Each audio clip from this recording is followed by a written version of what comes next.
Hi, I'm Dr. Johnson Haas, and welcome to Earth Parts. In this episode, I'm going to be talking about minerals. And here are some large ones. This is the Cave of the Crystals in Chihuahua, Mexico.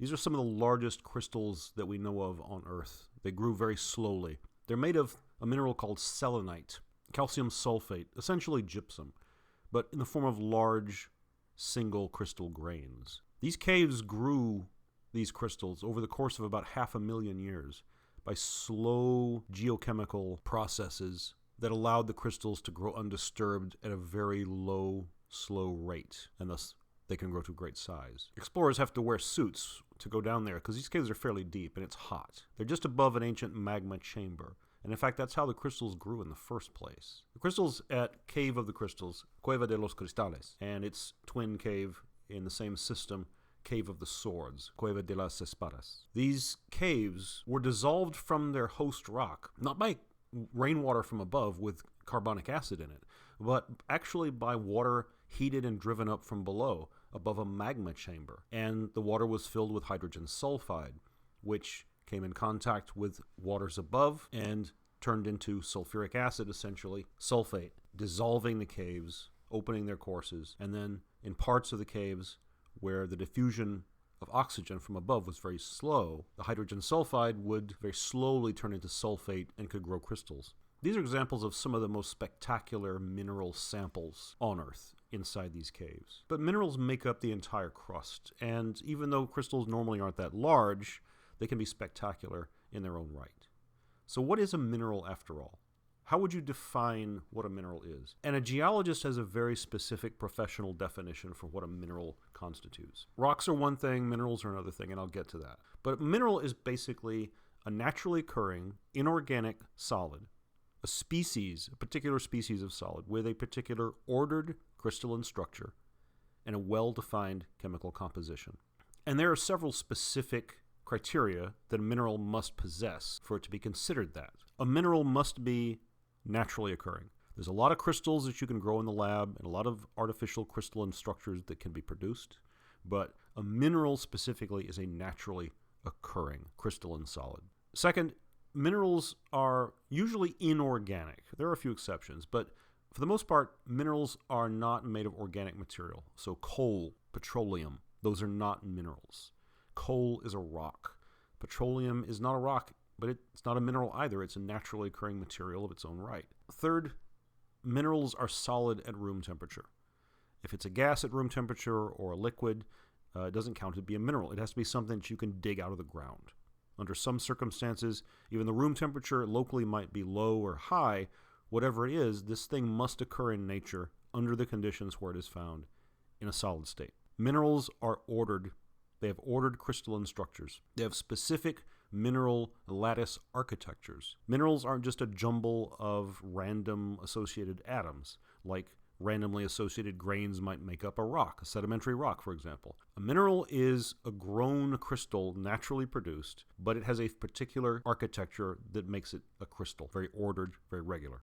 Minerals have well-defined chemical composition. Pyrite is iron sulfide, FeS2. We know what the chemical composition is, and we can define a mineral by its chemical composition and its crystal structure. So those are the rules by which you would determine whether something is a mineral or not. Minerals are specific kinds of particular compositional solids, but rocks are composite materials.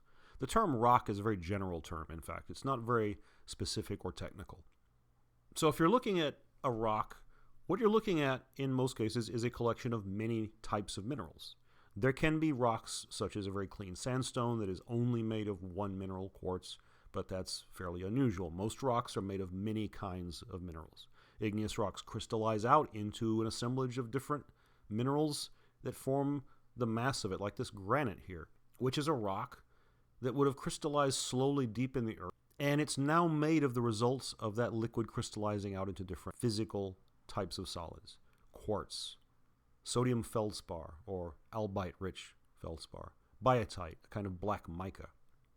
The rock is made up of an assemblage of all the grains of all the different minerals in it. In this particular example, there's not that many different kinds, only about 3 different minerals that make up the overall rock. There may be 1 or 2 others that are minor components in there, but that makes up generally what you're looking at. So that's a rock versus what's a mineral. And like I said, I'll talk about rocks in a separate lecture. But let's talk about minerals. And we'll start with some of the simplest chemical compositions of minerals. The simplest meaning that they're essentially one element. Native elements. Native elements are minerals composed of a single element. Things like gold, nuggets of gold you might pan for, silver, copper, platinum, but also things like sulfur, yellow sulfur crystals, and diamond, which is just carbon. This is a big piece of copper that was recovered from Lake Michigan. It's also shaped like Michigan. But most minerals are not native elements. They're not a single element. Most minerals are chemical compounds. They're made up of many elements that combine under their mutual forces of attraction to structure themselves into self-organized, ordered lattice solids, minerals. Example here, a simple one, in fact, halite, naturally occurring rock salt, sodium chloride. Halite is produced through the evaporation of seawater in restricted estuaries in the geologic past, where the salt could just precipitate out as crystals and accumulate. Rock salt is composed of sodium chloride, and the way they bond together forms the properties of the mineral that they produce. So let's look down at the atomic level. Here we're looking at sodium and chlorine.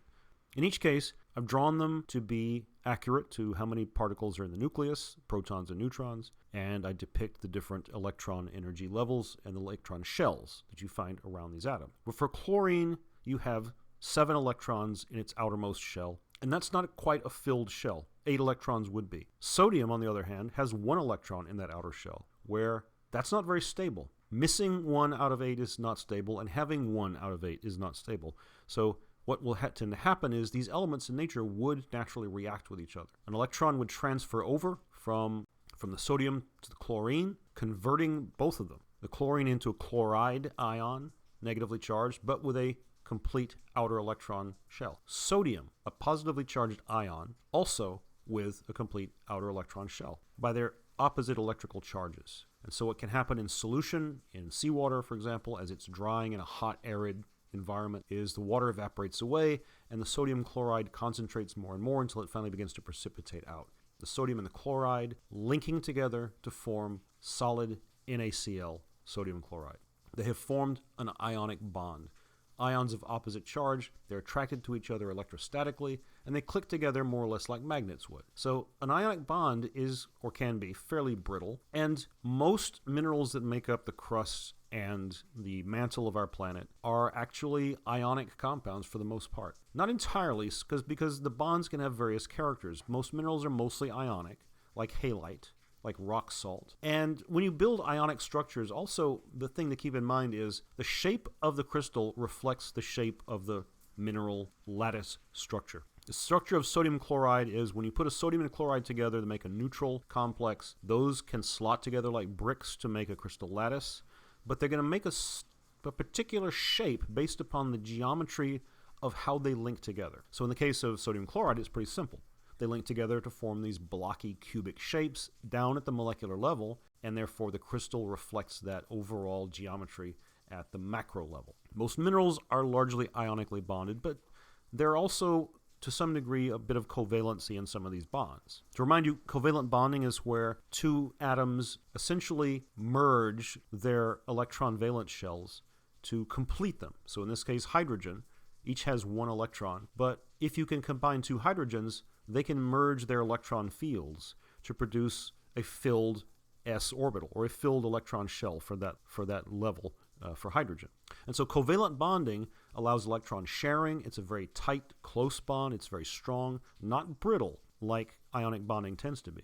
So in some minerals, there's more covalent bonding than others. Diamond, for example, is entirely covalently bonded. Rock salt is entirely ionically bonded. You can also have metal bonds, too.